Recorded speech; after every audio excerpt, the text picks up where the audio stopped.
Hi, this is Scott Garibay, and today we're going to talk about Tasha's Cauldron of Everything and how this game, this book is really winning the world. I'm just so enamored with this book. But what I want to talk about today is a magic item design idea that is so good you can steal it for your own custom game, right? So generally, I love Dungeons & Dragons because the PHB, the DMG, and the Monster Manual give you everything you need to run for literally 10 years, right? Maybe 20, right? You just get so much value in these books. But then when you hit the source books, especially the adventure books, they're so bad, right? But I'm really coming around specifically to understand the incredible value of Tasha's Cauldron of Everything and Xanathar's, right? These are not throwaway books. These are books that really should be in every dungeon master's hands. If they have the money. I'm going to say that, because honestly, if all you can afford is the Essentials kit and that's all you can GM with, I get it. But actually, you know what? That's a whole conversation too, because I'm not sure there really are people who really struggle with money who are good game masters. It's kind of strange, but that's a whole other topic. I'll stay focused. Stay on target, Red 5, right?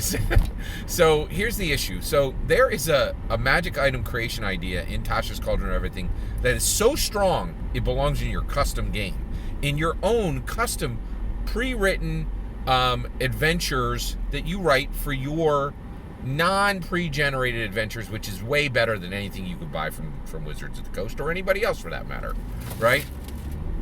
So here's where we're at. What's the idea? Well, it comes straight from the Tasha's Cauldron of Everything.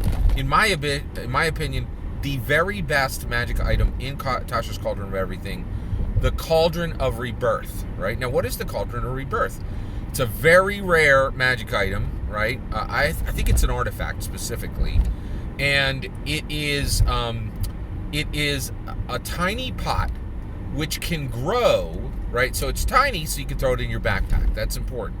Magic items are really kind of getting uniform with Dungeons & Dragons in a lot of ways, but are allowed to get crazy in some unusual ways, right? And I love this, right? So you want your magic items to be portable. They need to be portable because they need to go around with adventures, right?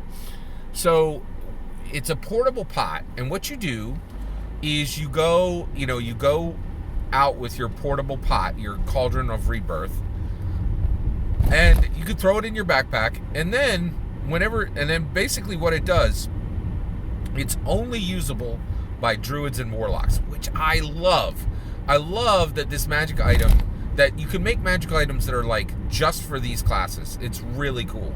I think it's really, again, it embraces that super weird aspect of Dungeons & Dragons where because we can craft these stories on the fly, there's no budget for our imagination.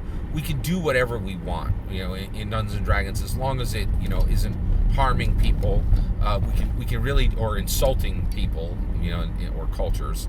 We can do what we want, which is pretty nice. It's the greatest aspect, one of the greatest aspects of the game, right? So what is so special about Cauldron of Rebirth? Well, what you do is you can take a humanoid-sized corpse, a medium corpse, and I think it's a humanoid, right? So that would be dwarves and elves and humans.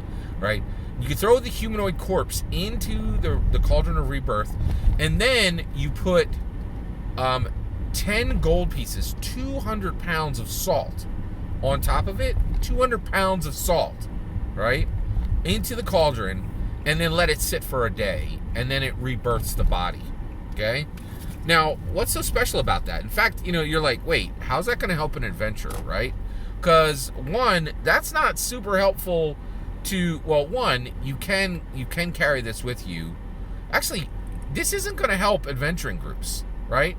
Because okay, so you got your Cauldron of Rebirth, right? And somebody dies in a dungeon. You ain't gonna have 200 pounds of salt in a dungeon, right? No good dungeon master is gonna allow you to carry 200 pounds of salt. And don't give me that handy haversack nonsense, right? So it's a bad unwieldy. It doesn't work to resurrect adventurers, right? Not regularly and in time to actually help in the fight or do anything like that. You certainly can resurrect one of your players every now and then, but that's not the purpose of it. The purpose of it, in my opinion, is this magic item is so unique and weird that it's a campaign in a magic item. It is a campaign in a magic item. It is a campaign in a magic item, right? So you give your player characters this early on in your adventure story, right? And right there, if you have a smart player, they're going to realize this is the campaign.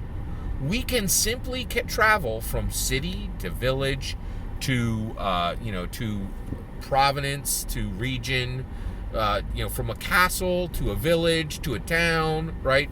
We can go to the dwarves, we can go to the elves, we can go to the humans. Every place we go has someone who has fallen dead for some reason or not that the community is not happy with, and we can resurrect them, right? And so this is such an unusual, it's just one magic item in Tasha's Cauldron of Everything. Because it's written so beautifully, it's a campaign. It's an entire campaign in a magic item.